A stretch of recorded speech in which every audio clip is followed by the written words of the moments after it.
കണ്ണൂർ പിലാത്തറ കുളപ്പുറം വായനശാല ആൻഡ് ഗ്രന്ഥാലയത്തിന്റെ 75ാം വാർഷികാഘോഷം വരുന്ന ഡിസംബറിൽ അഖിലേന്ത്യാ ഫുട്ബോൾ ടൂർണമെന്റോടെ സമാപിക്കും. കഴിഞ്ഞ ജനുവരിയിലായിരുന്നു വാർഷികാഘോഷം തുടങ്ങിയത്. വാർഷികാഘോഷത്തിന്റെ ഭാഗമായി വിവിധ പരിപാടികൾ നടന്നുകൊണ്ടിരിക്കുകയാണ്. അടുത്ത ഞായറാഴ്ച സ്വാമി ആനന്ദതീർത്ഥന്റെ ജീവിതം ആസ്പദമാക്കിയുള്ള ചേയ എന്ന നാടകം അരങ്ങേറും. ആർ ഉണ്ണിമാധവൻ എഴുതിയ നോവൽ സുരേഷ് ബാബു ശ്രീസ്ത നാടകമാക്കി മാറ്റിയിരിക്കുകയാണ്. വായനശാല ഓഡിറ്റോറിയത്തിൽ നടക്കുന്ന നാടകാവതരണം പ്രശസ്ത നാടകകൃത്ത് ഇബ്രാഹിം വെങ്ങര ഉദ്ഘാടനം ചെയ്യുമെന്ന് ഭാരവാഹികൾ വാർത്താസമ്മേളനത്തിൽ പറഞ്ഞു. പെരിയാരം മെഡിക്കൽ കോളേജിന് സമീപമാണ് കുളപ്പുറം വായനശാല. വായനശാലയുടെ 75ാം വാർഷികാഘോഷ പരിപാടികൾ നടന്നു വരികയാണ്. കഴിഞ്ഞ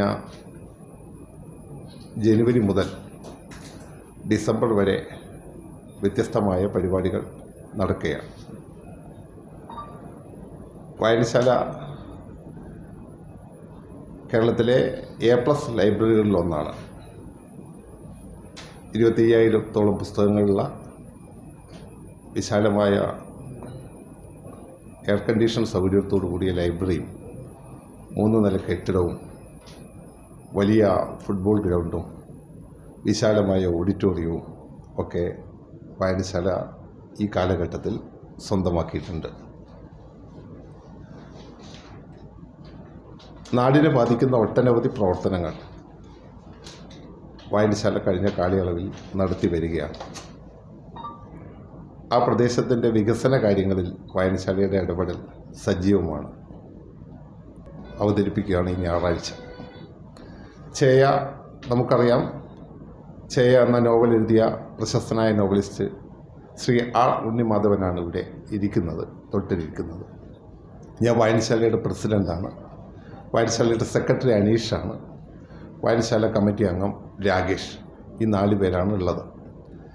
ചേയ സ്വാമി ആനന്ദ തീർത്ഥൻ്റെ ജീവിതകഥയാണ് അവതരിപ്പിച്ചത്. ഉണ്ണിമാഷ് അത് പറയും. അത് രംഗവൽക്കരിക്കുന്നൊരു പ്രവർത്തനം. സുരേഷ് ബാബു ശ്രീസ്ത നാടകരചനി, ഡോക്ടർ സാങ്കുട്ടി പട്ടങ്കരി സംവിധാനം നിർവഹിക്കുന്ന നാടകം കേരളത്തിലെ ജനങ്ങൾക്ക് സമർപ്പിക്കുന്നത് 26-ാം തീയതിയാണ്. ശ്രീ ഇബ്രാഹിം വെങ്ങരയാണ് ആ നാടക സമർപ്പണം നടത്തുന്നത്. M. Divakaran, TV Aneesh, R Unnimadhavan, TT Rakesh എന്നിവർ വാർത്താസമ്മേളനത്തിൽ പങ്കെടുത്തു. AKG memorial cooperative hospital, Kannur.